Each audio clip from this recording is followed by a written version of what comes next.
Hey guys, it's Steph. I'm back with my good friend Matthew Lush. And it is LGBT History Month. So Matthew and I created a new tag called The Gay Tag. How it's gonna work is Matthew is going to ask me a few questions and we're going to see how gay you are. Mm-hmm. What is your favorite TV show? I feel like I'm giving the stereotypical gay answers. You're not gonna say the L word. That's one of them. And Okay. Orange is the New Black. Oh my god. It's so good! Who's your favorite artist? I love the Beatles, I love the XX, St. Vincent, Banks, Foster the People, Tudor Cinema Club. Tegan and Sarah, they're up there. When was the first time you questioned your orientation? I was 13 and it was after I saw the movie Rent.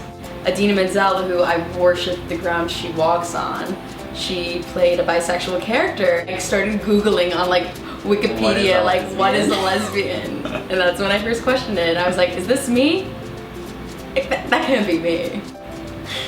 Have you ever been bullied because of your orientation? I was fortunate enough to grow up in South Florida, so it was very, very liberal, but I went to a religious Jewish school. I was bullied a bit in high school overall, but once people discovered my orientation, a few did make comments about that, which hurt. Have you ever been physically assaulted based on your sexual orientation? It was when I was a senior in high school. A girl cornered me in the science building and like physically pushed me and was saying how I had to stay away from her and I better, quote, keep my dykeness away from her or she would beat me up. As soon as she found out I was gay, she just found a reason to attack me for it, and it was really scary. I never had someone physically corner me before that. Have you ever been called a gay slur? A lot of times, unfortunately, but a few of the times it really stuck out was, as I mentioned earlier, when that girl called me a dyke. It was the first time someone ever said that word to my face, and just the way she said it, it was almost like she was spitting it at me when she hit those consonants, and it just was so piercing. And also once when I was a freshman in college, I was kissing a girl that was leaving my dorm, and one of the custodial workers at my university, and I go to one of the highest populated LGBT universities in the nation, but a custodial worker said something in Spanish, and I didn't speak Spanish, but the girl I kissed did, and she said that she called us filthy pigs and dykes, and I remember that just really hurt a lot. Just for kissing her? Yeah. Have you ever considered going back in the closet, and why? I started coming out when I was 15, but once my school found out and I started to be more open with my family about it. My dad is the biggest ally right now, but certain things he was just taking time adjusting to. So there was a time where I wasn't staying at home my senior year, and I remember just everything was so frustrating. I lost so many friends. I was bullied at school. I didn't feel safe anywhere. I couldn't even go to my own home, and I just kept thinking life would have been so much easier if I came out at a later age or went back in. And I thought about it, but I didn't. I mean, sometimes the hardest things in life and what's right are unfortunately the same thing. So although going back into the closet might have been easier, overall I don't think it would have been better.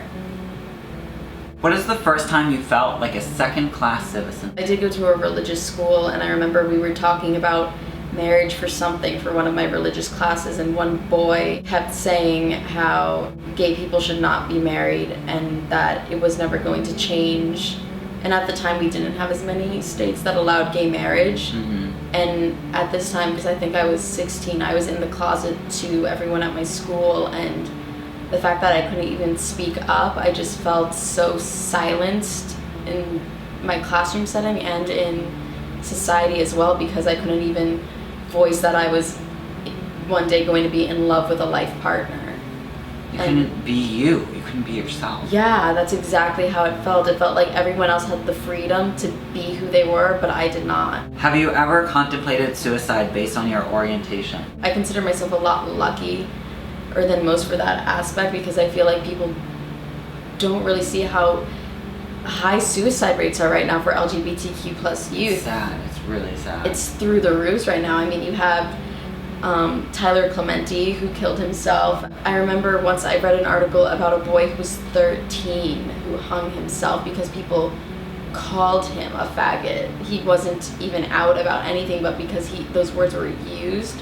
So although I personally never contemplated it, it's heartbreaking knowing that there's those who have gone through it and felt like their only escape was even an attempt to do that. So this tag probably didn't go in the direction you thought it would in the beginning of this video. Although we have come a long way over the past few decades for the LGBTQ community, it is still important to raise awareness that we still have progress to go. Although things are getting better doesn't mean we can just stop fighting for our rights and making a difference. So what you can do is you can respond to any of the questions of the tag you want below in the comments. You can make a tag video, you can tag your friends. And you have to tag someone. You have to tag 3 people. I'm going to tag Brienne Chrissy, Ariellis Hamming, and Hart to do this tag as well. Don't forget to check out the video we did on Matthew's channel where we do the tag over there. Don't forget to subscribe to him if you're not. Thank you so much. Thank You're you awesome. so much. And I love every time you get to stay with me. I love You're it too. Awesome. BFFs for life, seriously. We hope that this could have brought some light to your day or let you know that you're not alone if you've ever felt this way and that it does get better. It does get better. Love you all. Have a fantastic day. Bye. Bye.